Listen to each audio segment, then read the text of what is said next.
어느 종교에서나 공통점이 있다면 그 종교를 개창한 창시자나 교주를 신성시한다는 것이겠죠. 불교도 뭐 예외는 아닙니다. 그래서 석가모니 부처님의 탄생 또 구도 수행하는 거죠. 그리고 인멸에 이르는 그 과정을 총 4단계로 나눕니다. 그래서 4개의 날로 정해서 기념을 하고 또 축하를 하고 하는데요. 이것이 바로 불교의 4대 명절입니다. 그리고 여기에 우란분절, 그러니까 백중이라고 하죠. 그것을 더해서 불교의 5대 명절이라고 합니다. 자, 그럼 첫 번째 제일 중요한 날부터 시작해 볼까요? 부처님 오신 날입니다. 음력 4월 8일이죠. 음력 4월 8일은 부처님께서 탄생하신 날로 이렇게 정했습니다. 사실 부처님께서 4월 8일에 태어나신지 어떻게 알지라고 생각하지만 모릅니다. 정해진 공식적인 기록에는 그런 게 없으니까요. 다만 그 즈음일 것이다 라고 세계 불교도들이 모여서 합의를 했습니다. 그런데 우리는 음력 4월 8일을 부처님 오신 날로 생각을 하는데요. 일본 같은 경우에는 양력 4월 8일을 부처님 오신 날로 공식적으로 정하고 있습니다. 2018년에 우리는 부처님 오신 날 공식 명칭을 이렇게 법으로 제정을 했어요. 원래는 1975년에 대통령령에 의해서 석가탄신일이라고 해서 공휴일로 지정이 되었는데 이후에 2017년부터 석가탄신일이라고 부르지 않고 부처님 오신 날이라고 변경이 되었습니다. 바꾸었죠. 그러니까 우리가 방송 언론에서 보면 아직도 부처님 오신 날을 석가탄신일이라고 이야기하는 방송사가 있습니다. 이것은 잘못된 겁니다. 그러니까 공식 명칭이 부처님 오신 날이에요. 아시겠죠, 여러분? 네, 이 부처님 오신 날에는 특이한 일들을 하죠. 어떤 행사를 하는데 그 중에 가장 특별한 행사가 바로 관불의식입니다. 이것은 부처님께서 탄생하신 것을 축복하면서 향탕수로 아기 부처님을 이렇게 물을 부어서 목욕을 시키는 의식을 이야기하는데요. 이 의식은 아기 부처님이 탄생하셨을 때 9마리의 용이 공중에서 이렇게 물을 뿜었다고 해요. 향기로운 물을 뿜어서 아기 부처님을 이제 그 시달타 태자죠. 이 목욕시켰다는 데서 유래가 되어서 지금도 그것을 계승해서 저희가 부처님 오신 날에는 이 아기 부처님을 모셔놓고 장엄을 해서 누구나 다 아기 부처님에게 이 머리에 이렇게 물을 부어서 아기 부처님을 씻기는 그런 관불 의식을 합니다. 그리고 부처님 오신 날에는 중요한 일이 하나 더 있죠. 바로 등을 밝히는 겁니다. 연등을 밝히죠. 특히나 지금 한국 불교에서는 연등회가 성행이 되어 있어서 또 뭐 전 국민이 다 아는 축제 같은 그런 분위기를 연출하죠.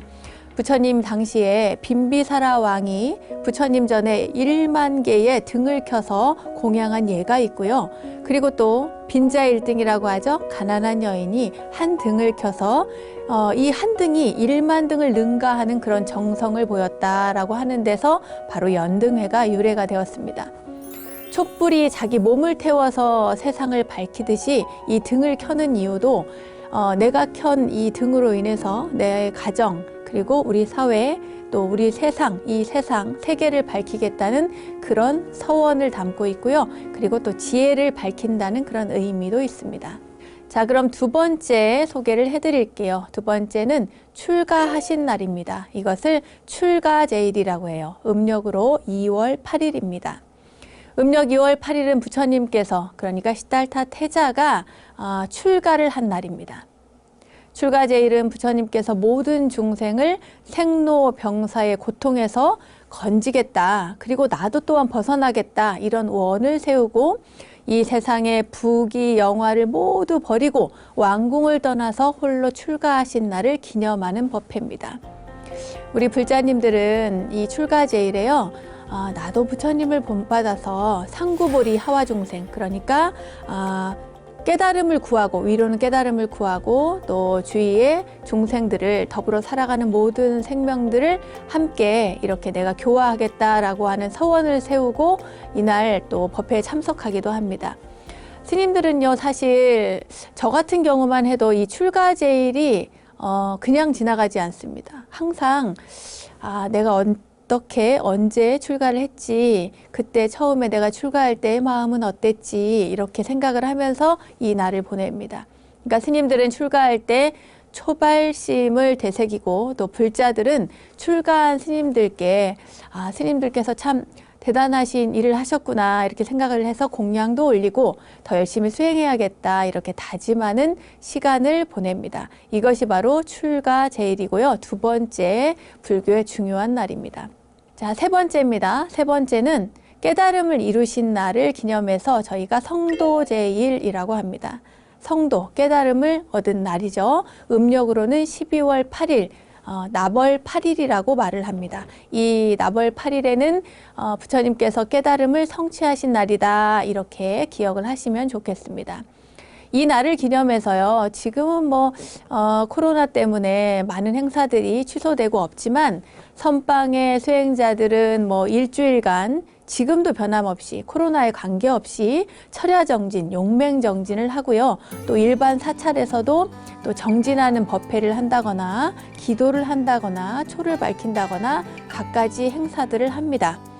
우리 불자들은 부처님께서 행하신 그런 수행을 본받아서 그야말로 쉽진 않겠지만 생사의 고해에서 벗어나서 열반을 얻으려는 노력, 그 마음이라도 우리가 한 번 더 생각하고요. 또 모든 종생을 교화하고 불국정토를 건설해야겠다는 그런 서원을 스님들과 함께 세우면서 이 기념 법회를 함께 합니다. 석가모니 부처님 불상을 가만히 보면 왼손은 가부잔 발 위에 올려놓고 오른손은 무릎 아래에 이렇게 떨어뜨려서 그 항마 촉지인을 취하고 있는데, 이것은 부처님께서 마왕을 항복시킨 장면을 수인으로 나타낸 것입니다.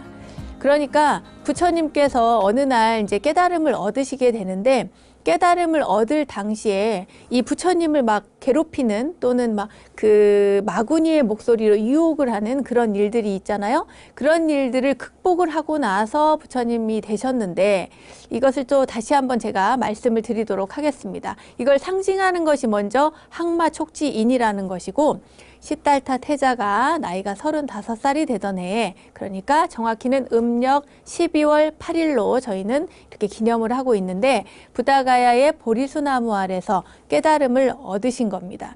이때에 그 마구니의 항복을 받고, 마왕이라고도 표현을 하죠. 마왕의 항복을 받은 이후에 부처님께서 깨달음을 이루시는데, 그때 부처님께서 이런 말씀을 하셨어요. 세상 사람들은 무기를 써서 사람의 마음을 움직이지만 나는 일체 중생을 평등하게 여기는 까닭에 무기를 사용하지 않고 평등한 행과 인자한, 그러니까 자비로운 마음으로 악마를 물리쳤다 이렇게 말씀을 하셨어요. 수행본기경에 나오는 글인데요. 이 마음이 가장 중요한 것입니다. 다음은 열반에 드신 날입니다. 부처님께서 태어나시고 또 출가를 하시고 깨달음을 얻으셨죠? 그 다음에 어떻게 되십니까? 열반에 드십니다. 네, 열반에 드시죠? 이 열반에 드신 날을 열반제일이라고 합니다. 음력으로는 2월 15일입니다. 음력 2월 15일은 부처님께서 일체의 번뇌를 끊어서 열반에 드신 날이다. 이렇게 생각하시면 됩니다. 부처님께서 열반에 드시고 나서 그러니까 이 세상의 모든 번뇌를 확실히 끊고 열반에 드셨다. 그래서요, 저희는 반열반이라고 합니다. 이 반이라고 하는 글자, 반야심경의 반자, 이 반자는 가장 수승하다라고 하는 뜻에서 붙여진 겁니다. 그러니까 부처님께서 깨달음을 얻으셨을 때도 번뇌를 끊었기 때문에 니르바나, 닛바나, 열반에 들었다라고 하지만, 이 모든 것조차 육신은 남아있고 정신적인 깨달음만을 얻었을 때는 그냥 그 니르바나에 드셨다, 열반에 드셨다라고 하지만, 이 육신까지도 모두 열반에 드셨을 때는, 이때는 반열반에 드셨다라고 합니다. 왜냐? 가장 수승한 열반, 어느 것도 남지 않기 때문입니다. 깨달음을 얻어서 중생을 교화하던 시기에는 이 뭐라고 할까요? 꺼풀이라고 해야 되나요? 육체를 지닌 그런 단계의 열반이기 때문에 그냥 열반이지만 나중에 돌아가셨을 때는, 입적하셨을 때는 이 껍데기라고 할까요? 육신, 이 허물까지도 모두 벗어서 없애버렸다라고 해서 반열반이라고 합니다. 깨달음의 큰 완성으로 보는 것이죠. 우리 불자들 또한 몸을 좀 바르게 하고 뭐 화나는 일이 있어도 좀 참고 또 나쁜 마음, 탐욕 이런 것들은 뭐 말할 것도 없죠. 자꾸 버리려고 하는 그런 노력을 해야겠죠. 이것도 습관이니까요.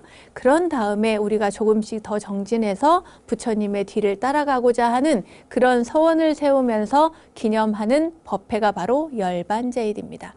동아시아 불교에서의 부처님의 출가일은 2월 8일이고 또 열반제일은 2월 15일이잖아요. 그러니까 이 간격이 일주일밖에 안 됩니다. 그래서 출가에서 열반에 이르는 이 8일간 2월 8일부터 2월 15일까지 불교적인, 그러니까 대발심, 발심 대정진이라고 하는 출가 열반 주간이 형성이 되는 겁니다. 8일 동안.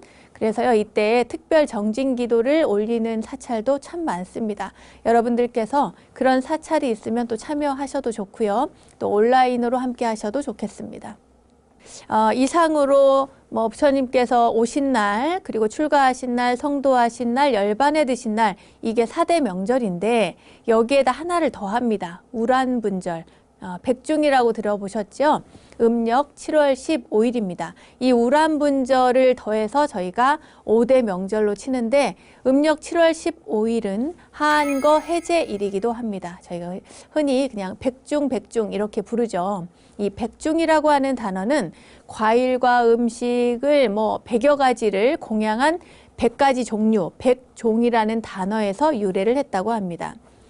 선방에서는 뭐 하한거 기간 동안 정진하면서 생긴 어떤 스스로의 허물을 대중 앞에 사례고 참회하는 그런 어떤 자자나 포살이나 이런 것들을 함께 행하기도 하고요. 또 불자들은 돌아가신 선망 부모를 위해서 천도를 하는 우란분절 법회를 열기도 합니다. 제를 모시죠. 이 우란분절은 우란분제라고도 하는데 그 본래 의미는 지옥에서 고통으로 신음하는 영가들, 그 영가들을, 돌아가신 분들을 구원하는 법회입니다. 이 우란분절 법회는 안거 수행 대중에게 공양을 올리는 공덕으로 그 지옥에 떨어진 어머니를 구제한 목련존자의 효행에서부터 시작이 되었죠. 이 목련존자가 신통력을 얻은 다음에 천안으로 돌아가신 어머니를 한번 찾아봤어요. 그랬더니 어머니가 글쎄 그 무서운 무간지옥에 떨어져서 고통을 받고 있다는 것을 알게 됩니다. 그래서 어머니를 구하고 싶은데 어떻게 해야 될지를 모르는 거예요. 그래서 부처님께 여쭈었습니다. 그랬더니 부처님께서 지금 살아있는 부모나 7대 선망 부모를 위하여 하한거 해제일에 음식과 의복과 뭐 등이나 이런 것들을 다 갖추어서 고승대덕들에게 공양을 하면 그 공덕으로 지옥 고통에서 구해낼 수 있다, 이렇게 말씀을 하신 거예요. 그러니까 누구나 목련존자뿐만 아니라 그 부모, 형제, 일가, 친족, 뭐 7대 선망 부모를 위해서 그 열심히 정진하는 스님들에게 공양을 올리면, 아까 백종이라고 그랬잖아요. 100가지 종류의 막 이렇게 공양을 많이 올리면 그러면 그 공덕으로 그 지옥에 있는 중생을 구할 수 있다, 이런 얘기입니다. 근데 말이 백종이지 뭐 100가지를 다 올리라는 게 아니라 그만큼 정성을 다해서 올리라는 이야기입니다. 이렇게 해서 우란분절이 이렇게 제정이 되게 되는데요. 여기에서 중요한 게 있습니다, 여러분. 뭐냐? 우리가 우란분제할 때 그 제하고 뭐 예를 들어서 매년 제사 모신다 할 때 기제사의 제, 이거에 대해서 여러분들이 많이 헷갈려 하시는 것 같아요. 어떤 분은 이 어이자를 써서 기제사의 제자를 쓰기도 하고 또 어떤 분들은 아이자를 써서 그 제를 쓰기도 하는데 이게 사실은 내용을 굉장히 헷갈려 하시는 분들이 많기 때문에 지금 제가 설명을 한번 해드리도록 하겠습니다. 제사 지낸다 할 때 그 제자는요, 기제사의 어입니다. 제자. 이 제자는 뭐냐면 그 제단이 있잖아요. 이 원래 한자의 모양을 보면 이 제사 제자는 제단 위에 고기 덩어리를 사람이 손으로 올려놓는 모습을 형상화해서 만든 것이 바로 제입니다. 제사, 제자. 그래서 이 제사라고 하는 것은 기제사의 제는 음식을 차려놓고 그 음식을 돌아가신 분들에게 공양 올린다. 그러면서 그 음식을 또 내려 먹기도 하는데 사실 유교적 의미도 다 있어요. 뭐 밤을 올리는 이유, 대추를 올리는 이유, 고사리, 뭐 또 도라지 이런 것들을 다 올리거든요. 근데 여기에는 다 의미가 있습니다. 예를 들어서 뭐가 있을까요? 도라지가 있다. 도라지는 뿌리를 얘기를 하거든요. 그러니까 뿌리를 튼튼하게 하니까 자손들이 이어지는 후손들이 뿌리를 잊지 않고 잘 내려가서 단절됨이 없이 끊임없이 이어진다는 의미도 있고요. 그리고 대추 같은 경우에는 속에 씨앗이 있기 때문에 자손이 번창한다는 의미도 있고, 또 옛날에는 출세를 하면 홍포를 입습니다. 붉은색 옷을 입거든요. 그래서 붉은 옷을 입는 사람이 자손 중에 많이 나오라고 붉은 색깔을 올리기도 합니다. 아무튼 이렇게 낱낱이 과일과 또 음식, 재물을 차리는 데는 그런 의미를 가지고 올렸습니다. 자, 그러면은 아이자, 49제나 천도제 할 때 제자는 아이, 재개할 제자를 쓰는데 이 제는 그럼 무엇을 말하느냐? 이것은 사전상의 이 제자는 재개하다, 즉 몸과 마음을 깨끗이 하다, 공경하다, 시주한다, 명복을 빈다. 또 중요한 게 있습니다. 단정히 한다라는 의미가 있습니다. 단정히 한다. 그러니까 몸과 입과 뜻을 정제하는 거죠. 단정히 하는 거예요. 불교에서는 우리가 몸으로 지은 죄, 입으로 지은 죄, 뜻으로 지은 죄를 다 삼업을 참여하잖아요. 이것을 이 제에서는 미리 다 하는 겁니다. 함께.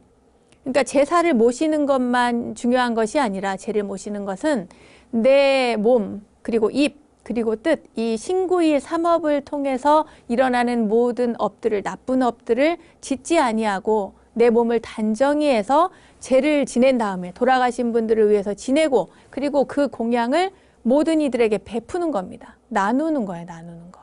나도 청결히 하고 단정히 하고 남에게는 좋은 음식을 베풀고 스님들에게는 공양을 올리고 이렇게 하는 거죠. 부처님께 공양하는 것도 제이고요. 또 산자와 죽은 자 모두에게 베푸는 것이 바로 제입니다. 우리가 제라고 하면 보통 죽은 사람을 위해서만 하는 걸로 알고 있죠. 왜 49제, 천도제 이런 것들이 인식이 강하니까. 하지만 그렇지 않습니다. 산 생명을 위해서, 나 자신을 위해서도 미리 제를 지내는 경우가 있어요. 그것을 생전예수제라고 합니다. 내가 죽기 전에 미리 나 자신을 위해서, 복을 짓기 위해서 그렇게 제를 지내기도 하고 몸을 단정히 하기도 하고, 수륙제는 허공 중에 흩어져 있는 극락왕생을 못하고 떠도는 그런 모든 망령들을 위해서 천도하는 제이기도 하고, 이 제는 아주 많습니다. 여기에서 중요한 것은, 불교에서 지내는 것은 기제사의 제보다는 사실 이 영산제나 예수제나 하는 이 제가 단정히 할, 가지런히 할, 이 재개할 제가 더 중요하고, 불교에서 제는 이 자를 쓰는 제다. 즉 신구일 삼업을 청결히 하고 단정히 하고, 그런 다음에 모든 이들에게 공양을 베푸는 것, 나도 좋고 남도 이롭게 하는 것, 이것이 바로 불교에서 말하는 제의 의미입니다. 이제부터는 좀 더 심화해서 그야말로 한 걸음 더 들어가서 설명을 해드리도록 하겠습니다. 육제일이라는 것이 있고요. 십제일이라는 게 있습니다. 제가 신도일지라도 출가 수행자의 안거기에 절에 머물면서 안거를 지킬 수가 있는데, 그것을 일반적으로는 보통 어려운 일이 아니라서요. 계속해서 석 달을 하는 것이 아니라 특정한 날짜를 정해서 출가 수행자처럼 이렇게 가서 수행을 하는 그런 날이 있습니다. 그것을 6개, 6일을 정해서 하는 걸 육제일이라고 하고요. 또 특별한 날짜를 정해서 하는 것을 십제일이라고 합니다. 그러니까 육제일 수행이 있고 십제일 수행이 있다고 보시면 되겠습니다. 육제일은 한 달 가운데 핵심이 되는 날을 정해서 재개의 날로 삼는 것인데요. 말하자면 8일이나 14일, 15일, 23일, 29일, 30일, 이런 날에 이 6일 동안, 그러니까 6이 특정한 날이죠. 이렇게 정해진 날, 그 날에 가서 절에 가서 팔제계를 지키고 그 다음 날 돌아오는 겁니다. 6일을 다 못 지켜도 상관은 없습니다. 6제일이라고 하는 것은 그 날짜 하나가 6제일에 해당이 되는 것이기 때문에 6일을 다 지켜야 한다는 그런 원칙은 없습니다. 그 중에 어느 날, 그러니까 뭐 8일이나 아니면 뭐 14일이나 15일 이 중에 한 날짜를 정해도 좋고, 뭐 나는 매번 다 지킬래? 이러면은 8일, 14, 15일, 23일, 29, 30일 다 정해서 한 달에 6일을 스님들처럼 생활한다. 이렇게 해도 상관이 없습니다. 그러니까 내가 그 날에 가서 스님들처럼 똑같이 생활을 한다. 그러니까 절에 가가지고 스님들처럼 그럼 어떻게 생활을 하느냐? 바로 오개인, 불살생, 불토도, 불사음, 불망어, 불음주 이 5가지 계에다가 높고 넓은 그런 평상에 앉지 마라. 그 평상 위에서 자지 말란 얘기입니다. 그리고 몸을 꾸미고 춤추고 노래 부르고 이렇게 흥겹게 그렇게 하지 마라. 또 정오 이후에는 음식을 함부로 아무 때나 먹지 마라. 이 3가지가 추가되어서 8계가 됩니다. 그래서 이것을 팔제계라고 하죠. 이 팔제계를 지키는 겁니다. 후대에는 그런데요, 특별한 제일로 정해지게 되는데 이러한 6제일은 나중에 10제일이 생기면서 거기에 편성이 되게 되는데요. 6제일의 불교 전통이 점차 변해서 10제일이 되기 때문입니다. 이 10제일은 이 6제일에다가 1일, 18일, 24일, 28일을 더한 것으로서 각 제일에 특정한 불보살님을 배대해서 의미를 부여한 것입니다. 자, 다시 한번 볼게요. 그러니까 6제일은 6날짜를 얘기한 거잖아요. 그런데 10제일은 여기에다 4가지를 더해서 열흘, 한 달에 열흘을 그 불보살님을 배대해서 의미를 부여해서 10제일을 만든 것입니다. 자, 살펴볼게요. 1일에는 정광불제일입니다. 석가모니 부처님께 수기를 내려주신 과거의 부처님이어서 정광불제일을 1일로 칩니다. 부처님께 수기 주신 분이니까. 그리고 8일은 약사제일입니다. 약사제일 많이 들어보셨죠? 건강을 회복시켜주는 부처님으로 우리가 잘 알려져 있잖아요. 몸이 아프면은 가서 약사열의 부처님께 기도하듯이 이 약사제일에 또 8일에 약사제일을 지켜서 매월 기도를 하는 사찰이 있습니다. 14일은 6제일에 아까 속해졌죠? 8일도 마찬가지고 현겁 천불제일이라고 합니다. 말하자면 현재 계시는 이 세상의 천분의 부처님을 기념하는 제일, 이래서 현겁 천불제일이라고 합니다. 14일. 그리고 15일은 아미타불 제일입니다. 아미타 부처님 잘 아시죠? 극락세계의 주불이신 부처님. 아미타 부처님을 또 기리고, 그리고 아미타 부처님께 극락세계 발원을 위해서 또 영가 천도를 위해서 기도를 합니다. 18일 지장제일입니다. 지장보살제일. 저희 절도 지장보살님이 모셔져 있어서 지장제일을 하는데요. 지옥에 빠진 종생을 건져주시는 큰 소원, 원력의 보살님인 지장보살님을 또 생각하면서 그분께 기도를 하는 날입니다. 지장제일. 그리고 23일은 대세지 보살 제일입니다. 지혜의 빛으로 세상을 비춰주시는 보살님이시죠. 대세지 보살님. 우리나라에서는 가장 많이 알려져 있습니다. 24일, 바로 관음제일입니다. 관세음 보살님 제일이죠. 자비의 보살님이신 관세음 보살님께 나의 어려움, 세상의 어려움, 이런 것들을 이야기하면서 굽어 살펴주십시오 라고 기도를 많이들 하시죠. 네, 관음제일 날입니다. 28일은 노사나불 제일입니다. 비로자나 부처님과 같은 부처님이시죠. 노사나 부처님, 광명의 부처님. 이 노사나불 제일이 바로 28일이고요. 또 29일은 야광보살 제일입니다. 야광보살님, 네, 특히 법화경에 보면 자주 등장하시죠. 야광보살님. 중생의 심신의 병고를 간호하면서 낫게 해주시는 그런 보살님입니다. 30일은 석가모니 부처님 제일입니다. 완전한 깨달음의 부처님, 그리고 현세 우리가 지금 모시고 있는 석가모니 부처님을 기념하는 날, 이 날이 바로 30일입니다. 이렇게 해서 10제일불이라고 합니다. 10제일불, 네, 10가지 제, 10 십제일이라는 뜻입니다. 십제일불. 여러분 기억을 하시고요. 이 10가지 제일 중에 아까도 말씀드린 것처럼 우리나라에서는 가장 많이 알려진 것이 24일 관음제일이고, 그리고 그 다음으로 저희 절에서 하는 것처럼 18일 지장제일을 이렇게 많이들 행사를 하고 있습니다. 먼저 정초기도입니다. 정초기도. 음력 1월 3일부터 10일까지 보통 하는데요. 3일 기도나 7일 기도를 합니다. 경건한 마음으로 1년을 준비하는, 그리고 올해의 내 소망을 함께 기도하면서 발언하는 날입니다. 그러니까 꼭 정초기도에 참여를 해야 되겠죠. 다음은 입춘기도입니다. 입춘기도는 양력으로 보통 한 2월 4일쯤 됩니다. 또 해에 따라서는 2월 3일이 되는 경우도 있지만 보통 2월 4일입니다. 봄을 맞이하는 날이죠. 입춘. 이때는 삼재 기도도 합니다. 3일 기도나 7일 기도를 하기도 하고, 이래서 삼재 풀이도 하고 애군을 막아주는 기도, 이런 기도를 합니다. 꼭 절에 가시고요. 다음은 이제 입춘이 지나면 그 즈음해서 동안거 기도 회양을 합니다. 음력으로 1월 보름이죠. 겨울 석 달을 안거를 난 다음에, 그러니까 그 겨울 석 달 동안 안거를 안 하신 분들은 100일 동안 기도를 하거든요. 그 기도 회양을 음력 정월 보름에 합니다.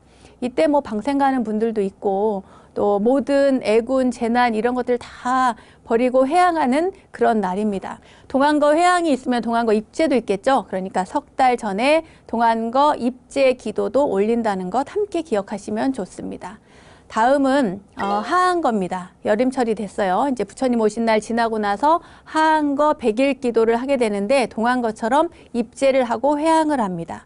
그때에도 스님들이 하한거에 들어가서 또 좌선을 하거나 참선하거나 또 100일 기도를 하거나 이렇게 하듯이 입제와 회양 날짜 100일에 딱 맞춰서 그렇게 진행을 하고요. 하한거 해제임과 동시에 백중기도 회양을 하는 음력 7월 15일에 백중기도를 회양하는데, 백중기도를 이제 100일 전에 시작하는 그런 사찰이 있는 반면에 49일 전에 시작을 해서 매주 1회씩 제를 올립니다. 그래가지고 제를 매번 올리고 마지막에 49제처럼 이렇게 해서 7월 보름에 회양을 하는 백중기도 회양이 있습니다.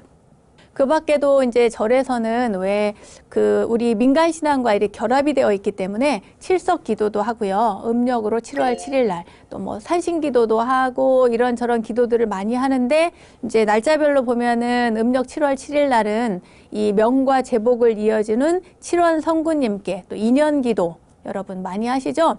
그럴 때 칠석 기도도 올립니다. 제가 갑자기 생각이 나서 말씀을 드렸어요. 그리고 날씨가 추워집니다. 동안거 100일 기도 입제하고 그러고 난 다음에는 뭐가 남냐? 동지 기도가 있습니다. 동지. 양력으로 또 12월이죠. 12월. 음력으로는 11월. 동지달에 동지 기도가 있습니다. 그래가지고 그 길목에서 우리가 팥죽을 써가지고 모든 애군 그리고 잡기들을 날려버린다, 보내버린다, 없애버린다 라고 하는 의미로 동지 팥죽을, 붉은 팥죽을 써서 또 부처님께도 올리고 또 나눠 먹기도 하고 각단에 올리고 이렇게 합니다. 동지기도. 아시겠죠? 제가 오늘 많이 설명을 해드렸지만 사실은 그렇게 많은 날짜가 아니에요. 여러분들이 마지막에 소개해드린 정초기도부터 그 동지기도까지 그 사이사이에 들어가는 그런 기도 날짜들은 꼭 챙겨서 가시고, 내 몸과 입과 뜻으로 지은 이 삼업을 청정히 하기 위함이다. 이것을 꼭 기억을 하시고 기도하러 절에 가는 날 꼭 기도하러 가실 때 그런 마음가짐으로 가셨으면 좋겠습니다. 아주 많은 분들이 절을 찾으시잖아요. 그런데 생각보다 사찰을 어떻게 둘러보아야 하는지, 이 전각은 어떤 곳인지 모르는 분들이 많으시더라고요. 절에 가보면 탑을 중심으로 배치되어 있거나 또는 주요 건축물 또 전각을 중심으로 배치되어 있고요. 각 전각에 모셔진 또 부처님에 따라서 그 전각의 명칭도 달라집니다. 그 쓰임새나 의미에 따라서 다양한 이름으로 불려지는 건 당연하고요. 이 전각들 이름 하나하나에 담겨있는 깊은 뜻 모두 궁금하시죠? 그래서 오늘 지식인 시간에선 사찰의 다양한 전각들 이름과 그 속에 담긴 의미에 대해서 자세히 알려드리도록 하겠습니다. 자, 근데 사찰에 있는 전각의 이름을 알아보기 전에 우리가 먼저 공부하고 갈 게 있습니다. 뭐냐면 사찰이 어떻게 생기게 되었는가 이것을 잠깐 짚고 넘어가겠습니다. 여기서 퀴즈! 인도에 있어서 최초의 절은 어디일까요? 두구두구두구두구두구두구 어디요? 중림정사입니다. 기원정사가 아니에요. 중림정사입니다. 이 중림정사는 중인도 마갈타국의 수도인 왕사성에 자리하고 있는데요. 부처님과 제자들의 또 수행하고 설법하는 그런 장소, 그러니까 중생을 교화하던 장소입니다. 사실 넓은 의미에서 보면은 이 절이라고 하는 곳은 어떠한 정사나 뭐 무슨 사뿐만 아니라 부처님이 태어나고 성불하고 또 설법하고 열반하신 그 모든 곳이 전부 절입니다. 그래서 부처님의 제자들인 불자들은 부처님에 대한 존경과 예경의 마음을 간직하기 위해서 부처님을 형상화해서 어느 일정한 장소에 봉안하고 그곳을 찾아가서 스님들로부터 부처님 법을 들으며 또 예불을 올리는데 그곳이 바로 절이라고 하는 곳입니다. 고대 인도에는요, 우리가 절이라고 부르는 그런 정사가 있지 않았어요. 그러니까 초창기죠. 부처님이 또 이렇게 맨 처음에 생존해 계실 때 또는 설법하고 계실 때 이럴 때의 승가는 이렇게 정사가 많이 만들어 있지는 않았습니다. 처음에는 나무 밑이나 또는 동굴에서 또 수행을 했고요. 시체를 앞에 두고 숲에서 이렇게 수행을 했습니다. 그리고 떠돌이 생활을 했고요. 우리가 흔히 지금은 안거 기간이지만 안거가 끝나고 나면은 스님들이 만행을 떠난다고 하잖아요. 이게 아주 오랜 전통입니다. 불교 스님들은 아주 고대 인도에서부터 그 떠돌이 생활, 그러니까 유행 생활을 했어요. 만행을 했던 겁니다. 그렇게 살아오던 스님이 이제 안거를 하면서 지금까지 이렇게 변천되어 내려온 건데요. 처음에 녹야원에서 부처님께서 5 비구, 그러니까 5 수행자를 대상으로 교화를 하고 나서 그 다음에 이제 그 만행을 떠나게 되는데 마갈타국의 빈비사라 왕이 그 부인과 그러니까 베데이 여왕과 함께 부처님께 귀의를 하게 돼요. 그 후에 부처님에 대한 존경심이 너무 커서 부처님께서 거처할 곳 하나 없이 숲에 머문다는 것이 너무 안타까워가지고 그곳에다가 말하자면 지금의 정사, 절을 지어드리는데 어디냐면 거기가 바로 중림이라는 곳이었어요. 왕사성 북부에 그 가란타 장자라고 하는 사람이 이 중림을 가지고 있었는데 그 중림을 희사받아서 그곳에다가 정사를 짓고 부처님을 모시게 된 겁니다. 이것이 바로 역사상 최초의 정사인 중림정사인 거죠.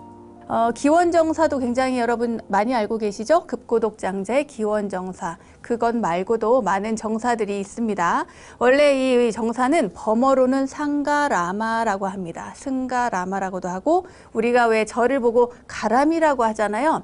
이 가람이라고 하는 말이 바로 이 상가라마에서 온 말입니다. 한자로 표기할 때는 무리 중자에 동산 원자를 써서 중원이라고 하는데 이것은 사부대중이 모여 사는 동산, 사부대중이 모여 사는 집이라는 의미입니다. 그리고 우리는 정사라고 부르게 되었죠. 그럼 사원이라는 말은 언제 생겨난 것일까요? 절과 사원의 차이는 또 무엇일까 알아보도록 하겠습니다. 인도의 정사나 가람, 그러니까 상가 라마가 중국으로 오면은요, 뭐라고 부르냐면 사라고 불립니다. 이 사는 절사자 아시죠? 이 사라고 부르는데 한자에서 말하는 이 절사자는 원래는 우리가 사는 스님들이 거처하는 그런 공간이 아니라 공공기관이었어요.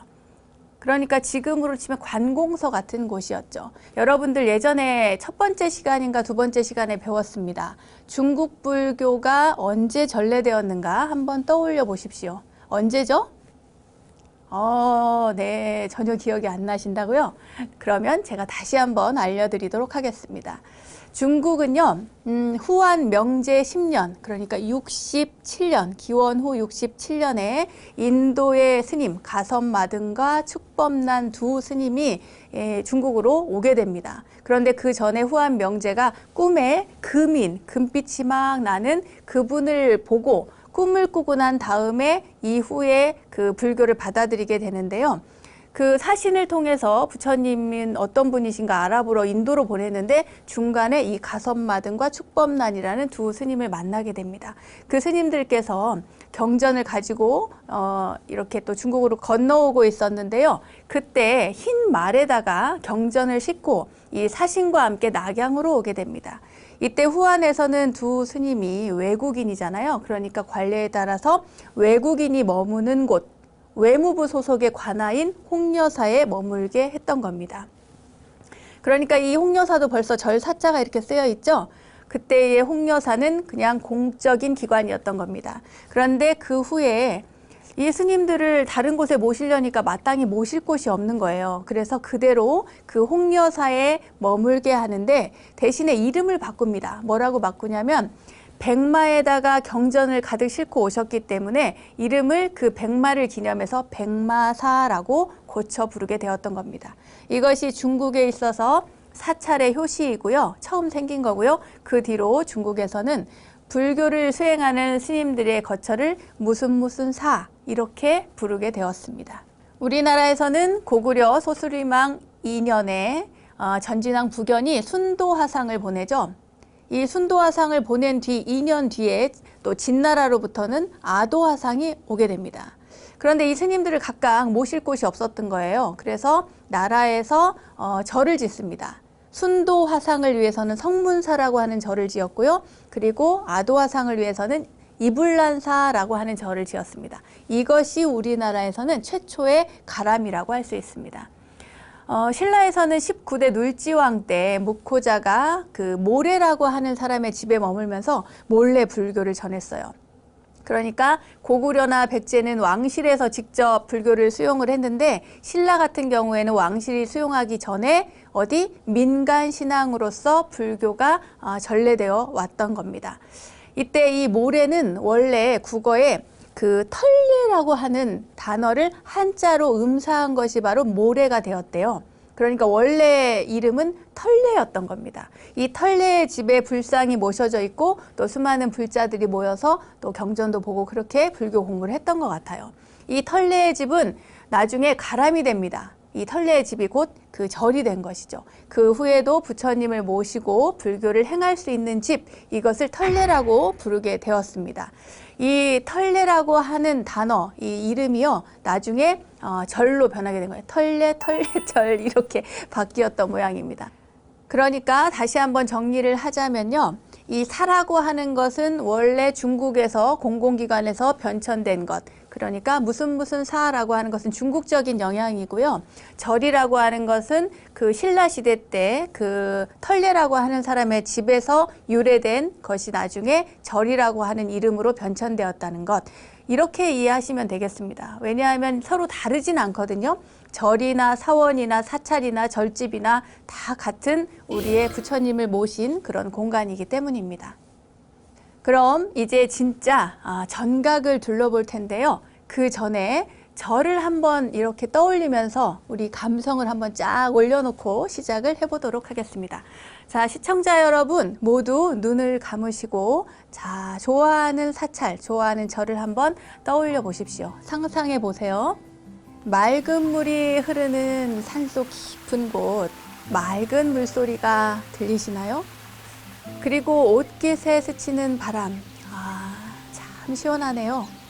바람은 고요히 잠자던 풍경을 흔들고 그 소리가 은은히 번져가 산사를 깨우고 발걸음 닿는 곳 가까이 있는 도심 속의 절, 또 산속 깊은 절, 절을 찾아 부처님께 삼배를 올리고 자, 여러분 마음이 고요해졌나요?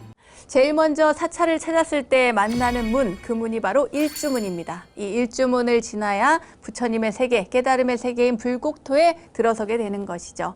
이 일주문이 바로 속세와 불보살의 세계의 경계가 됩니다.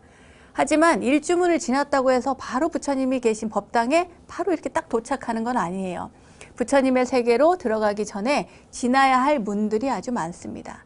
먼저 일주문부터 자세히 보겠습니다. 사찰에 들어갈 때 처음 지나는 문, 일주문의 명칭은 기둥이요, 이렇게 한 줄로 나란히 늘어서 있다고 해서 붙여진 이름입니다. 모든 세속적 번뇌를 버리고 불심을 하나로 모아서 진리의 세계로 들어간다는 일심, 그러니까 하나의 마음을 의미하는 것입니다. 일주문에 보면은 가운데 큰 현판이 되게 달려 있습니다. 이 현판에는요, 사찰이 위치한 산의 이름과 사찰의 명칭을 함께 표기하고 있습니다. 일주문 좌우의 기둥에는요, 불지종가라든지 국지대찰이라든지 이런 주련이 붙어서 그 사찰이 어떤 사찰인가, 그 명산대찰이라고 하잖아요. 큰 사찰에는 그렇게 주련이 있어서 그 사찰의 성격을 알려주고 있습니다. 자, 일주문을 지나서 첫 번째 맞이하는 문, 그 문은 어디일까요? 바로 천왕문입니다. 이 천왕문에 있는 사천왕은 고대 인도의 다른 종교에서 이렇게 모셔져 왔던 그런 신들의 왕이었어요. 그런데 부처님께, 석가모니 부처님께 귀의하고 부처님과 부처님의 법을 지키는 수호신이 되었습니다. 이 사천왕들은 굉장히 무섭다고 느끼는 분들도 있을 거예요. 그런데 재밌습니다. 그리고 수호신이니까 조금 무섭게 생겨야 되겠죠? 동서남북 사방을 지키면서 불법을 수호하고 계십니다. 자, 이제 사천왕에 대해서 알려드리도록 하겠습니다. 먼저 지국천왕입니다. 지국천왕은 동쪽, 그러니까 여러분들이 볼 때 이쪽이겠죠? 동쪽을 수호하는 천왕입니다.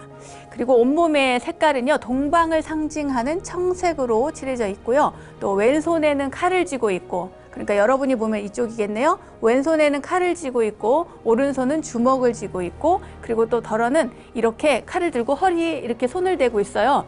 허리에 딱 이렇게 받치고 있거나 또는 이렇게 보석을 손바닥에 올려놓은 형상을 하고 있습니다.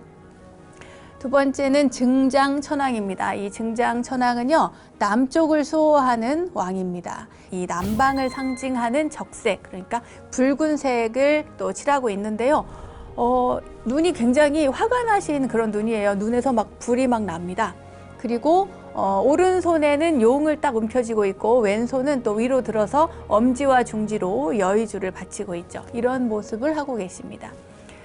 다음은 광목천왕입니다. 광목천왕은요, 서쪽을 지키는 왕입니다. 이분은 이 서쪽을 상징하는 백색, 흰색을 칠하고 있고요. 그리고 입을 막 크게 벌리고 눈을 부릅뜨고, 그리고 손에는 삼지창을 들고 또는 보탑을 들고 계신 분입니다. 삼지창. 네. 그 다음에 다문천왕입니다. 이 다문천왕은요, 저기 북쪽을 지키는 왕이십니다. 북쪽을 지키고, 그래서 북쪽을 상징하는 검은색, 흑색으로 또 칠해져 있고요. 비파, 이렇게 비파를 잡고 비파줄을 튕기는 모습을 하고 있습니다. 이 사천왕을 보면요, 무서워하지 마시고 불교를 수호하시는 분들이구나 생각하고 이렇게 얼굴 보시면서 합장 인사하고 그리고 지나가시면 되겠습니다. 천왕문을 지나면 맞이하는 문이 나오는데요. 이 문을 부리문이라고 합니다. 이 부리문이 그럼 여기 왜 있을까요? 그리고 어떤 의미가 있을까요? 불교에서는 수미산을 중심으로 해서 불교의 세계관을 펼치고 있는데, 이 수미산의 정상에는 제석천왕이 다스리는 도리천이라는 곳이 있습니다. 이 도리천에 부리문이 있는데요. 이 부리문이 해탈의 경지를 상징합니다. 그래서 이 부리문을 해탈문이라고도 합니다. 이렇게 해서 일주문, 천왕문, 부리문을 지났습니다. 그 다음에는 뭐가 나올까요? 바로 탑이 있습니다. 보통은 탑이 이렇게 세워져 있는데요. 부처님의 사리를 봉안하고 그 위에 옛날에는 이렇게 흙이나 돌을 둥그렇게 쌓아 올린 그런 탑이었습니다. 그래서 인도에서는 수투파라고 했고요. 중국에서는 전탑이라고 불렀습니다. 전탑을 만들었던 거죠. 그런데 우리나라에서는 주로 무엇이 유행했냐면 전탑도 있었지만 석탑이 유행을 했습니다. 그리고 현재 남아있는 것들도 석탑이 많이 남아있죠. 목탑도 있었습니다만 저희는 전쟁을 많이 겪어서 목탑은 거의 다 소실이 되고 없습니다. 이 탑의 모습을 간직하고 눈에 다 담고 마음에 담으면서 탑돌이를 하고 넘어가셔도 좋을 것 같습니다. 탑 구경을 잘 하셨으면 자, 이제 몸을 살짝 틀어보세요. 그러면 뭐가 보입니까? 네, 대체로 범종이 있습니다. 이 큰절에는요, 다 범종이 걸려 있는데 이 범종이 걸려 있는 누각을 종각, 범종각이라고 합니다. 이 종은 범천의 종이에요. 저기 불교를 수호하는 하늘에 있는 범천의 종입니다. 그러니까 이 범종은 천상의 세계에서 범천이 중생을 구제하기 위해서 울리는 종소리입니다.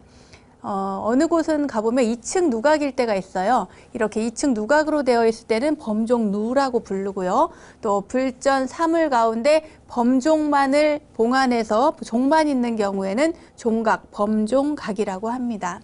이곳에는 보통 이 4가지 사물을 이렇게 비치를 하고 예경을 할 때 부처님께 예불 올리는 그런 시간에 두드려서 소리를 내서 또 사용을 하기도 합니다. 범종 같은 경우에는 맑은 종을 울려서 지옥 중생을 제도한다고 하고요. 또 법고가 있습니다. 법고를 두드려서 이 북소리로 축생을 제도한다는 의미를 가지고 있습니다. 그리고 또 보면은 이렇게 구름 모양으로 생긴 이렇게 쇠로 된 게 있어요. 이거는 운판이라고 불리는데 이것은 허공을 나는, 그러니까 날짐승, 또 조류를 위해서 그들을 제도하기 위해서 울리는 사물입니다. 그리고 나무로 만든 모거라는 게 있어요.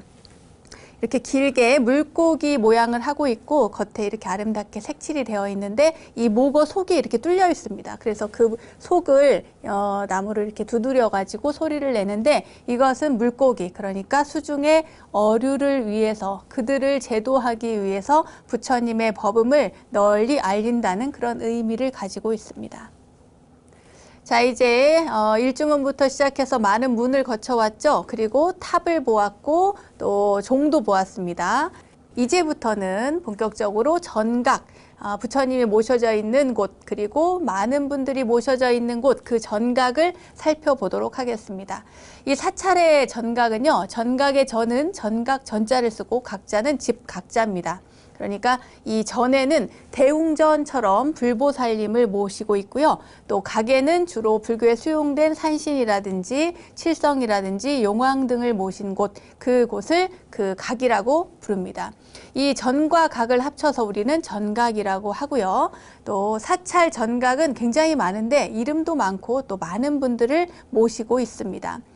간단히 한번 짚어볼까요? 먼저 아까 말씀드린 대웅전이 있고요. 영산전, 팔상전, 대적광전, 비로전, 극락보전, 무량수전 등등 많은 부처님, 보살님을 모신 곳은 전이고요. 삼성각, 칠성각, 독성각, 또 장경각, 많이 있죠. 이 각들도 굉장히 많습니다. 이 각들은 불교에 수용된 많은 신들, 그분들을 모신 곳이라고 할 수 있고요. 장경각 같은 경우에는 불보살님은 아니지만 부처님의 가르침을 담은 장경들이 모셔져 있는 누각이라고 해서 장경각이라고 합니다.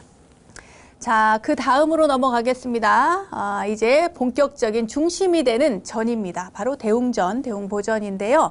대웅전은 아시다시피 석가모니 부처님을 봉안한 전각이죠.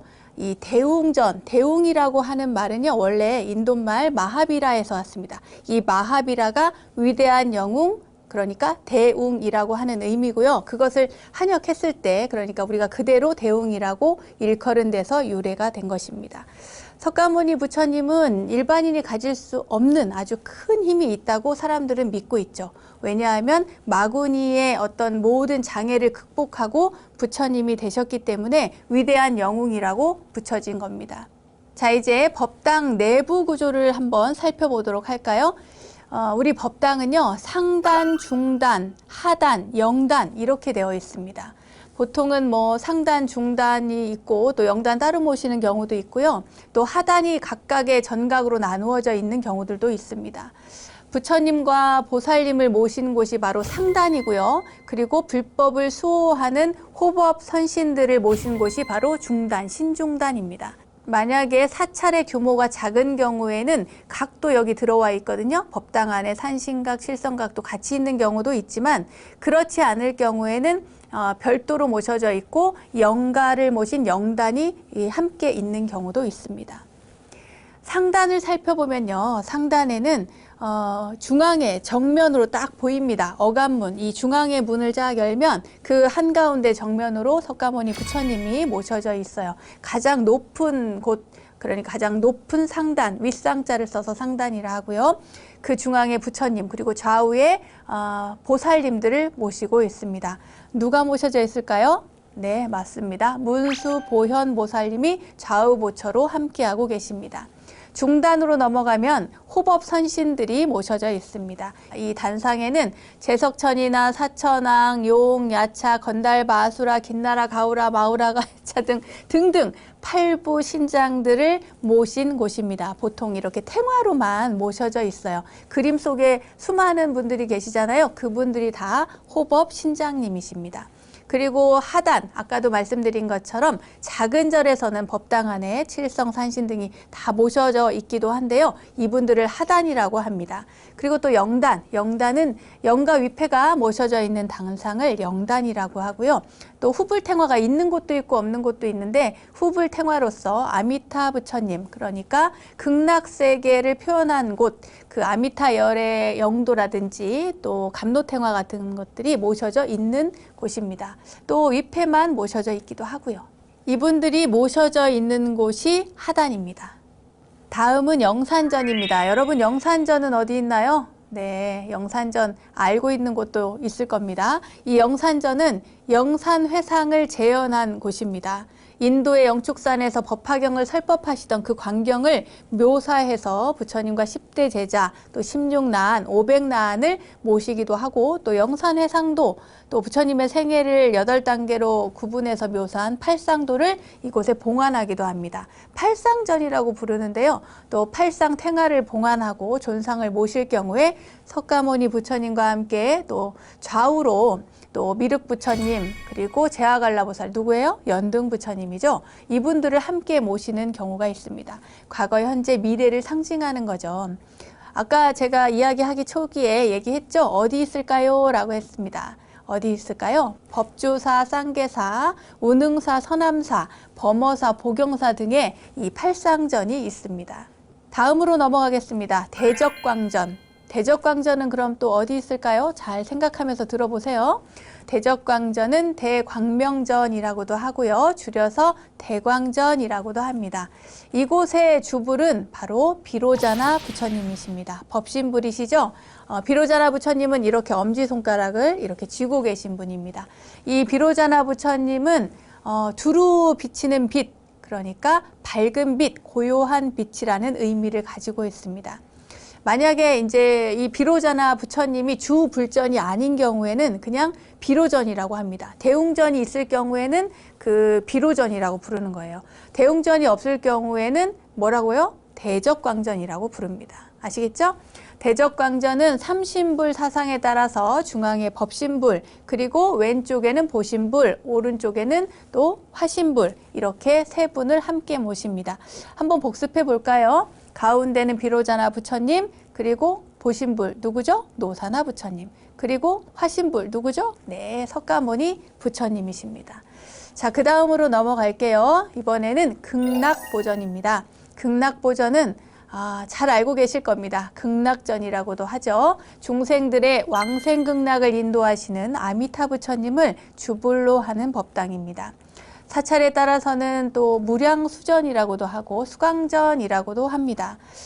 주불전이 아닐 경우에, 그러니까 아까 말씀드린 것처럼 대웅전이 있는 경우에는 이렇게 뭐 미타전이나 또는 아미타전이나 이렇게 붙이는데, 만약에 아미타 부처님만 계시다, 그곳에는 석가모니 부처님이 계시지 않다, 그럴 경우에는 극락보전이라고 합니다. 아미타 부처님은 석가모니 부처님 다음으로 많이 모셔져 있죠. 또 협시보살님으로서는 관세음보살님, 대세지보살님. 기억나십니까? 자비를 상징하는 관세음보살님, 지혜를 상징하는 대세지보살님이 모셔져 있습니다. 간혹 가다가요, 대세지보살님 대신에 지장보살님을 모시는 경우도 있습니다. 이 대표적인 극락전은 저기 천은사, 또 무의사에 있고요. 또 무량수전으로는 부석사 무량수전이 아주 유명합니다. 다음은 약사전입니다. 약사전은 동방 유리광색의 교주인 약사열애 부처님을 모신 정각인데요. 대부분 이 약사열애 부처님은 모든 중생의 병을 고쳐준다고 하잖아요. 그래서 항상 약병이나 약합이나 약단지를 가지고 있습니다. 좌우의 협시보살님으로는 일광월광보살님이 모셔져 있고요. 우리나라에는 이 정각이 상당히 많이 있는 편입니다. 통도사의 약사전, 송광사 약사전, 또 관룡사 약사전, 고운사의 약사전도 유명합니다. 다음은 미륵전입니다. 미륵전, 이름만 들어도 알겠죠? 미래에 출현할 미륵부처님이나 미륵보살님을 주불로 모신 불전입니다. 또한 미륵부처님이 용화수 아래에서 성도에서 용화세계를 이룩할 것을 의미해서 미륵전이라고도 하고 용화전이라고도 부릅니다. 어떠한 두려움도 없애준다는 의미로 오른손 끝을 위로 향하게 해서 손바닥을 이렇게 밖으로 보이게 하는 그런 수인을 하고 있습니다. 협시보살로는 법화림보살님 또 대묘상보살님을 모시기도 하고요. 또는 묘향보살님이나 법륜보살님을 함께 협시보살님으로 모시고 있기도 합니다. 다음은 천불전이에요. 천불전. 와, 천불전. 여러분 천불전 가보셨습니까? 천불전에는 진짜 부처님이 많이 계시죠. 부처님이란 진리를 깨달은 이를 의미하잖아요. 깨달음을 얻으면 누구나 다 부처가 될 수 있다는 그런 사상에서 과거, 현재, 미래에 모두 부처님들이 너무너무 많은 거야. 그러니까 1000분씩 다 이렇게 부처님이 계시다. 이래서 1000분의 부처님을 각각 모신다고 해서 천불전이라고 합니다. 네. 다음은 원통전입니다. 원통전은 아리송하죠. 네, 맞습니다. 원통전은 누가 계실까요? 중생 구제를 위해서 대자대비의 원력으로 대중들에게 가장 친근한 보살님, 바로 관세음 보살님을 모신 전각이 바로 원통전입니다. 대비전이라고도 하고요. 보타전이라고도 합니다. 그런데 이 주불전일 경우에는 원통전 또는 원통보전이라고 합니다. 혹시 부속정각일 때, 그러니까 대웅전이 있고 부속정각으로 있을 때에는 관세음 보살님이 모셔진 정각을 관음전이라고 부릅니다. 남순동자와 행상용왕을 협시로 이렇게 모시는 경우가 있고요. 후불탱화로 천수천안 관세음 보살도나 수월관음도, 그렇죠. 수월관세음 보살님, 이분을 모신 그림 또는 아미타불 탱화를 봉안을 하기도 합니다. 왜냐하면 관세음 보살님은 원래 아미타 부처님의 협시 보살님이기 때문에 아미타 부처님을 모신 그런 그림을 봉안하기도 합니다. 송광사의 관음전도 유명하고요. 통도사 원통전, 그리고 법주사의 원통전, 서남사 원통전, 범어사 관음전 등이 대표적으로 남아져 있습니다. 자, 이제 관세음 보살님을 했으니 이분을 빼놓을 수 없죠. 어딜까요? 지장전입니다. 지장전은 지옥 중생을 구제하는 큰 원력을 세운 지장보살님을 모신 전각이죠. 그 좌우에는 협시보살님으로 도명존자 그리고 무도귀양을 모시고 있습니다. 이 이외에도요. 지장전에는 더러 염라대왕을 위시해서 지옥의 10대 왕, 그러니까 지옥 시왕, 시왕상을 봉안하고 있어서 명부전이라고 불리기도 합니다. 여러분 그거 아세요? 이 지옥 시왕은요, 인도 고대 신화에 나오는 사후세계의 지배자인 야마왕이 불교에 들어와서 지옥을 다스리는 연마왕이 되었다고 합니다. 그것이 나중에 10대 지옥과 시왕 사상으로 발전하면서 오히려 시왕 중에 한 분이 되었다고 해요. 맨 처음에 진광대왕한테 가죠. 초강대왕, 송제대왕, 오간대왕, 염라대왕, 변성대왕, 태산대왕, 평등대왕, 도시대왕, 전륜대왕 등이 있습니다. 거기에서 명화에서 보면은요, 염라대왕이 굉장히 큰 역할이고 마지막에 이렇게 만나게 되는데 그렇지 않습니다. 5번째 만나는 분이 염라대왕이고요. 이 염라대왕은 이렇게 금방 알아볼 수 있습니다. 머리에 경전을 하나 얹고 있어요. 책을 하나 얹고 있어요. 이분이 바로 염라대왕인데 그 경전이 바로 금강경입니다. 그래서 평소에 금강경을 많이 독송하고 가면은요, 플러스 점수를 주신다네요. 재밌는 이야기가 전해져 오고 있습니다. 다음은 응진전입니다. 정각이 참 많죠. 응진전은 어디일까요? 응진전은 부처님의 제자들을 모신 곳입니다. 그러니까 응진이라는 것은 존경받을 만하다, 공양받을 만하다 하는 의미를 가지고 있습니다. 또 나한전이라고도 하죠. 응진전이라고 하면 어디지? 이런데 나한전이라고 하면 금방 알 수 있겠죠. 석가모니 부처님의 직제자 가운데 정법을 지키기로 맹세한 16나한이나 또 경전결집에 참여했던 500비구, 500나한을 모시기도 합니다. 이 나한들은 그러니까 아라는 이루었지만 불의 경지는 이르지 못한, 부처는 되지 못한 분들, 해탈의 경지에는 도달한 이 성자이기 때문에 초자연적인 신통력과 더불어서 아주 독특한 표정과 자유스러운 자세를 가지고 있습니다. 또 나는 미래 부처님인 미륵 부처님이 이렇게 이 세상에 오실 때까지 중생들을 제도하라는 석가모니 부처님의 수기를 받은 분들이라서 민간 신앙에서는 무수한 설화들이 등장하고요. 서민들의 기복신앙으로도 또 확고히 자리 잡고 있습니다. 저기 어디 가면은 나반존자님이 계시잖아요. 그분도 바로 이 나한전이라고 보시면 되겠습니다. 500나한을 모신 곳으로 유명한 곳은 금산사 나한전, 옥천사 나한전, 또 기림사 500나한전, 송광사 나한전이 있습니다. 여기 또 재밌는 이야기가 있어요. 이 500분의 이렇게 나한님들이 있잖아요. 거기에 그 거꾸로 나이 수만큼, 내 나이 수만큼 이렇게 세어보면 거기에 해당되는 그분이 바로 내 모습이다, 이렇게 이해하고 생각하고 이렇게 세어보는 분들도 있다고 합니다. 재밌는 이야기죠. 다음은 조사전입니다. 조사전은 역대 조사나 그 종파의 조사 스님, 대표되는 스님, 또 사찰의 창건주, 역대 주지 스님 등 해당 사찰과 관련해서 후세에 존경받는 스님들의 영정이나 위패를 모신 전각을 말합니다. 사찰에 따라서는요, 조당, 조사당 또는 국사전이라고 부르기도 합니다.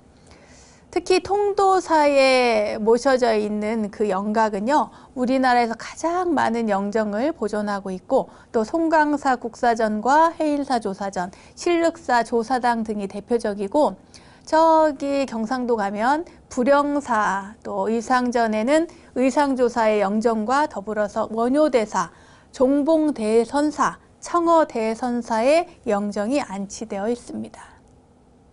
이제 정각들을 좀 더 살펴볼까요? 네, 각입니다. 삼성각을 먼저 살펴보도록 하겠습니다.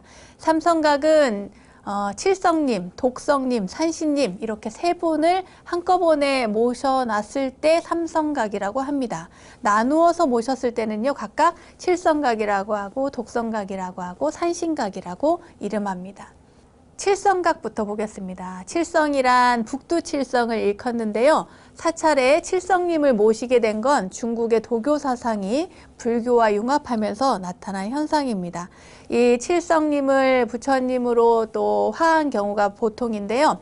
치성광열애라고 부릅니다. 그러니까 칠성님을 칠성님이 아니라 치성광열애라고 해가지고 불교를 확 받아들인 거죠. 부처님, 열애라고 하는 이름을 붙인 겁니다. 그래서 치성광열애를 주존으로 모시고 또 있고요. 손에는 금륜을 가지고 있는 것이 특징이고 일광, 월광, 보살님을 좌우의 협시로 배치하고 있습니다. 약사열애 부처님하고 비슷하죠? 네, 일광, 월광. 다음은 독성각입니다. 이 독성각은 나반존자님이 모셔져 있어요. 그런데 우리가 나반존자님 누구지? 나반존자님에 대해서는 사실 정확하게 어떤 분인지는 밝혀져 있지가 않습니다. 다만 16나한 가운데 한 분이 아닌가 이렇게 저희들은 알고 있고요. 그리고 이 나반존자님한테 기도를 많이 하면 소원 성취한다는 이야기가 많이 있습니다. 다음은 산신각입니다. 산신각은 칠성각과 함께 우리나라에서 고유히 발달한 토속신, 그러니까 산신과 호랑이를 모신 곳입니다. 이렇게 그림을 보아도요, 산신님하고 호랑이가 함께 있죠, 늘. 그 산을 상징하는 그런 그림입니다. 사찰이 보통 산 위에 있잖아요. 그렇기 때문에 그 산신이 외호신중이라고 생각을 한 겁니다. 그래서 외호신중으로 산신령을 모시게 된 것으로 풀이가 되고요. 민간 신앙에서는 산에 사는 영물로서 호랑이를 산군이라고 얘기해서 산신처럼 모십니다. 이 산신은 언제나 그래서 호랑이와 함께 있죠. 이렇게 해서 일주문부터 시작해서 가람을 다 살펴봤습니다. 먼저 절에 가면 절 입구가 있잖아요. 그러면 절 입구에서 먼저 합장하고 반배를 합니다. 제가 좀 앉아서 하다 보니까 이해를 해주시기 바랍니다. 이 마이크 때문에 그런데요. 고개를 45도로 숙여서 합장 반배를 하고 절에 들어가는 겁니다. 그리고 절에 들어가면 제일 먼저 무슨 볼일이 있던지 간에 모든 것을 차치하고 일단 법당에 갑니다. 법당에 가서 불보살님께 예배를 올린 뒤에 자기가 해야 할 일, 하고 싶은 일, 또는 뭐 스님을 만나든 기도 접수를 하든 또 일을 하든 그 무엇이 됐든지 간에 법당에 먼저 들어가서 삼배를 한다는 것, 이것을 꼭 기억하시기 바랍니다. 그리고 스님을 부를 때는요, 법명으로 부르셔도 좋고 법호를 부르셔도 좋고 소임 이름을 붙여서 이렇게 불러주셔도 좋습니다. 예를 들어 저를 부를 때 원영 스님 이렇게 불러도 되고요. 저는 이제 주지 소임을 맡고 있으니까 주지 스님 이렇게 불러도 됩니다. 또 다른 스님은 뭐 기도 스님, 원주 스님 이렇게 불러도 되고요. 누구누구 스님 이렇게 법명을 부르시면 좋습니다. 뭐 단둘이 있을 때는 스님 해도 되겠죠. 어른 스님일 경우에는 무슨 사 큰 스님, 저기 뭐 예를 들어서 송광사 큰 스님, 조계사 큰 스님 뭐 이런 식으로 금산사 큰 스님 이렇게 부르시면 되고요. 또 산 이름을 갖다 붙여도 됩니다. 저기 송광사는 또 송광산 큰 스님 이렇게 말씀하실 수도 있고, 원로 스님일 경우에는 늙을 노자, 노자를 붙여서 무슨 노스님, 무슨 큰 스님 이렇게 붙이시면 되겠습니다. 다음은 법당에서 지켜야 할 예법입니다. 이제 출입 예절을 알려드릴게요. 법당에 들어갈 때 모든 대중은 법당에 양문이 있어요. 그 양쪽 문으로 출입을 하시면 됩니다. 물론 큰 절 같은 경우는 그런데 그 큰 절이 아닌 작은 절 같은 경우에는 출입구가 한 곳만 있을 수 있어요. 이제 그곳으로 들어가면 됩니다. 다만 어간이라고 해서 중앙에 중앙문이 있거든요. 중앙문으로는 출입을 하지 않습니다. 사원을 대표하는 큰 스님이나 조실 스님, 어른 스님들만이 이 법당 중앙으로 출입을 할 수가 있습니다. 그래도 이제 저 같은 경우에는 봐주는 사람이 있어요. 누굴 봐주냐? 애기들이 철없이 와가지고 법당 그 중앙문으로 왔다 갔다 하잖아요. 다들 보면 난리 납니다. 야단치고. 냅둡니다. 법당에 들어오는 것이 중요한 것이지 법당을 정문으로 가는지 뭐 옆문으로 가는지 5살짜리, 4살짜리 애들이 어떻게 알겠어요? 그러니까 이렇게 자세히 알려줘도 좋지만 처음부터 야단을 크게 치시면 안 됩니다. 그리고 출입 전에는 문 앞에 서서 바른 자세로 합장 반배하고 오른손으로 문고리를 잡고 또 왼손으로 사실 살짝 받들면서 소리가 나지 않게 하는 게 좋아요. 왜냐하면 사찰은 대부분 큰 절들은 오래된 절이기 때문에 문이 삐그덕 하거든요. 삐그덕 소리가 나고 또 제대로 닫히질 않는 경우가 상당히 많습니다. 문이 틀어져서. 목조 건물은 다 틀어져요. 그리고 겨울에는 또 건조하기 때문에 더 잘 닫히는데 여름철에 비가 많이 오고 습한 경우에는 이게 잘 안 돼서 더 소리가 많이 납니다. 그러니까 꼭 한 손으로 잡고 받쳐서 소리가 나지 않게 하고 들어갑니다. 들어가서 문을 닫고 서서 부처님을 향해서 안에 들어가서 합장 반배를 하시고 다시 들어가서 부처님 계신 곳까지 갑니다.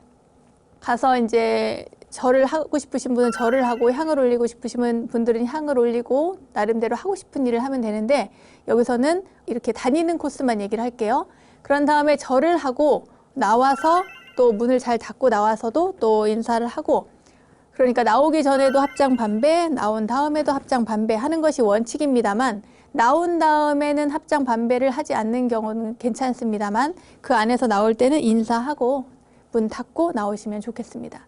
전각 내에서 법당 안에서 이제 걸어 다닐 때는 가급적이면 소리가 나지 않게 하고 다니는 게 좋겠죠. 이렇게 쿵쿵쿵쿵 이렇게 다니시지 마시고 가급적이면 소리 나지 않게 가볍게 들고 정숙하게 걸으시면 좋습니다.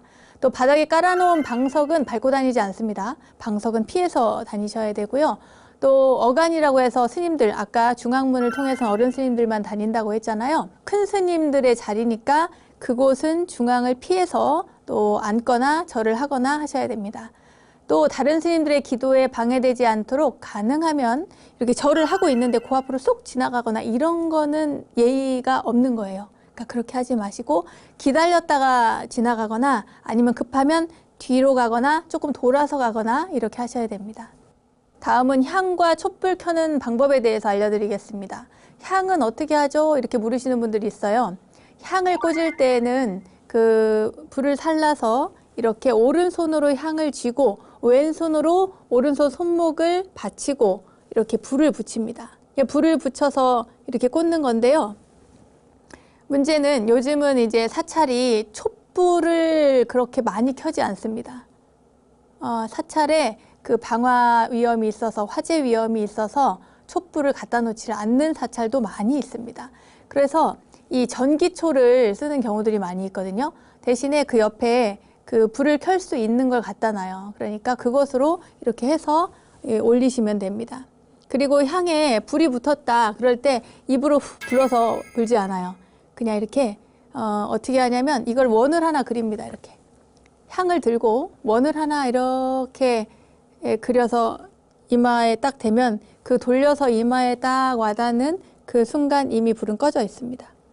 아직 안 꺼졌네? 그러면은 이제 조금 더 다시 한번 돌려서 하고 그렇게 하면 꺼집니다. 안 꺼지지 않아요. 너무 얌전하게 이렇게 해가지고 하면 안 꺼지겠죠? 이렇게 바람을 이용해서 이렇게 딱 한 번에 하시고 꽂으시고 그리고 합장하시고 그리고 뒤로 물러서면 됩니다. 그리고 나올 때 촛불 켜는 것도 촛불이 있으면은 이제 물론 켜면 되지만 전기초인 경우에는 이제 그 전기초인 경우에 가끔 전기초에 불을 켜시겠다고 불을 갖다 이렇게 대시가지고 지지시는 분이 있어요. 저희 절도 전기초인데 전기초인지 모르고 거기에다가 계속 불을 갖다가 대시는 분들이 있어요. 자세히 확인하고 하셔야 됩니다. 그리고 닭인물 있잖아요. 닭인물을 올렸을 때 그럴 때도 닭이 뚜껑은 어디로 열어요? 오른쪽으로 열어요? 왼쪽으로 열어요? 이렇게 얘기를 하시는데 보통은 닭인물이 이렇게 있고 차져 있고 나면 왼쪽 방향으로 내게서 보면 왼쪽 방향으로 뚜껑을 이렇게 놓습니다. 아시겠죠? 그러니까 부처님의 입장에서 보면은 이렇게 내가 차를 마시려고 보면 오른쪽으로 이렇게 놓잖아요. 오른손잡이라는 걸 전제하에 오른쪽으로 이렇게 놓습니다. 왼쪽에 있는, 그러니까 반대쪽에 있는 나의 입장에서는 이것을 왼쪽으로 놓으셔야 맞습니다. 아시겠죠? 그렇게 향초, 닭인물까지 다 올린 다음에는 합장하고 그리고 뒤로 물러서 돌아가서 그 자리에서 3배를 올리시면 되겠습니다.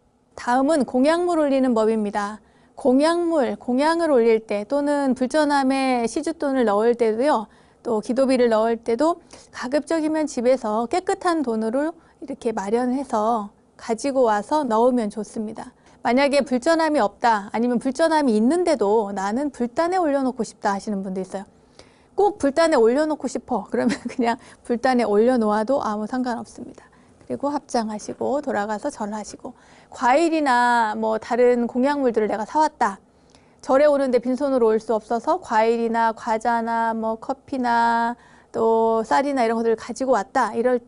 그럴 때는 이걸 올리고 싶은데요. 그냥 불단 위에 이렇게 턱턱 올려놔도 상관은 없습니다만 가급적이면 스님께 여쭈어서 이걸 올리고 싶은데요 라고 얘기하면 어디에 뭐가 있는지 알려줍니다. 부처님께 올리는 불기가 어디 있는지 알려주면 그 불기에 깨끗이 씻어서 담아서 정갈하게 올려놓으시면 됩니다.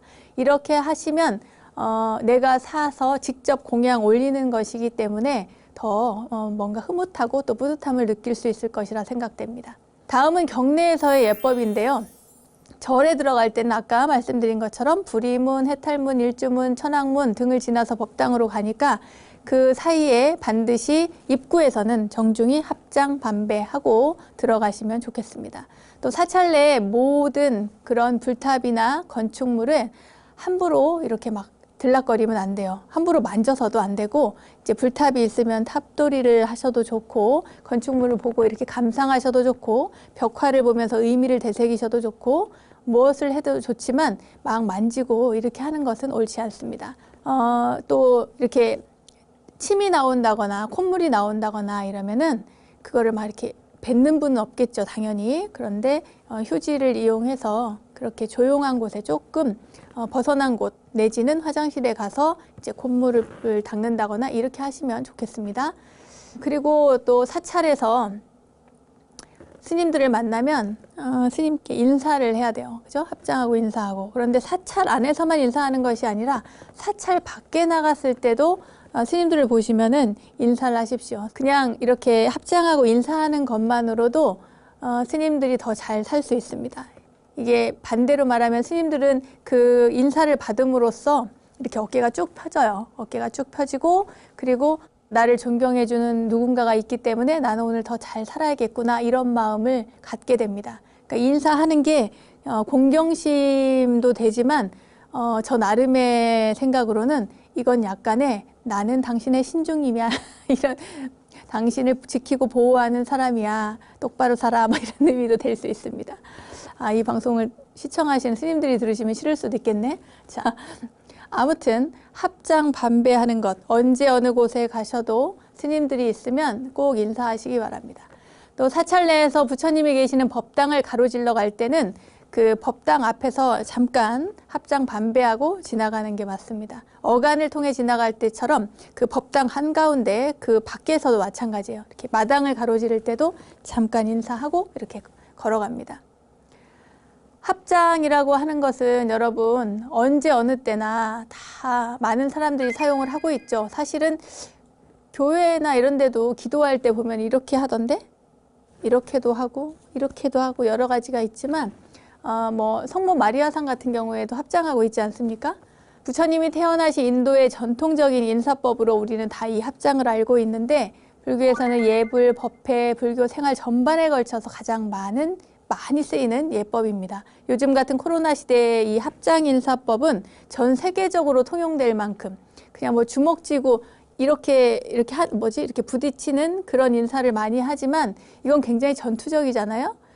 너무 저는 볼 때마다 이 인사법이 굉장히 전투적이어서 사람과 사람과의 관계를 의기투합해서 뭐 의리로 뭉친다는 개념이 있을 수 있겠지만 뭔가 불편하게 느껴지는 게 사실입니다. 그래서 꼭 합장을 한다는 것은 너와 내가 이렇게 마주해서 밀착해서 빈틈이 없고 마음이 하나로 합일되고 당신의 마음과 내 마음이 이 하나의 진리로 합쳐진다라고 하는 의미로 훨씬 더 아름답게 받아들일 수 있고요.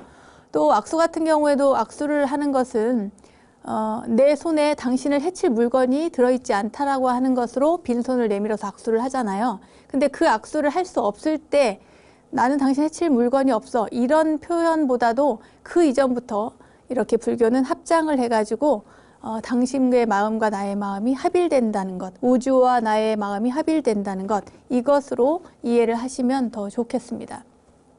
그리고 길 위에서 도반을 만났을 때, 절에서 만나는 도반을 만났을 때도 인사하시면 좋고, 합장이라는 건요 정말 언제 어느 때나 다 좋습니다. 덕 높으신 큰 스님 친견하실 때든 삼배에 올리는 건 마찬가지고요. 자, 그러면 절하는 법도 알려드려야 되나요? 절은 다 하실 줄 아시죠? 절하는 건 패스 넘기겠습니다. 중요한 거 한 가지를 빼먹었네요. 아까 법당에서 제가 이야기해야 되는데 그때 빼먹었습니다. 뭐냐면 그 법당에 갔을 때 내가 공약물도 올리고 초도 켜고 향도 올리고 다 하잖아요. 그런데 내가 하고 싶은 마음이 간절하듯이 다른 사람도 하고 싶은 마음이 간절합니다. 그럴 때 어떻게 할 것인가? 내가 갔는데 이미 초도 켜 있고 또 그 향도 꽂혀져 있고 다 되어 있어요. 이럴 때 그거를 또 일부러 끄고 향을 빼고 다시 자기가 갖고 온 거를 갖다가 바꿔서 올려놓는 사람들이 있거든요. 그러지 맙시다. 그렇게 안 하셔도 됩니다. 거기에 향을 올려놓고 그 사온 초도 올려놓고 하면 나중에 그 향이 다 사루어지면 그 다음에 그 향을 사루게 되니까 그 자기가 올린 그 공양의 마음은 변함이 없습니다. 아시겠죠? 반드시 내 눈앞에서 그걸 꽂아야, 내가 직접 꽂아야만 공양이 아니고 이 앞선 사람들의 꽂아놓은 향과 초가 다 탄 다음에 내가 가져온 공약물이 올려지는 것, 이것은 그냥 순차적으로 그렇게 되는 것이지 마음에 뭔가 훼손이 된다거나 덜해진다거나 그렇지 않습니다. 꼭 염두에 두시고 있는 향 뽑아버리거나 그 켜져 있는 초 끄고 바꾼다거나 이런 거 하지 않으셨으면 좋겠습니다.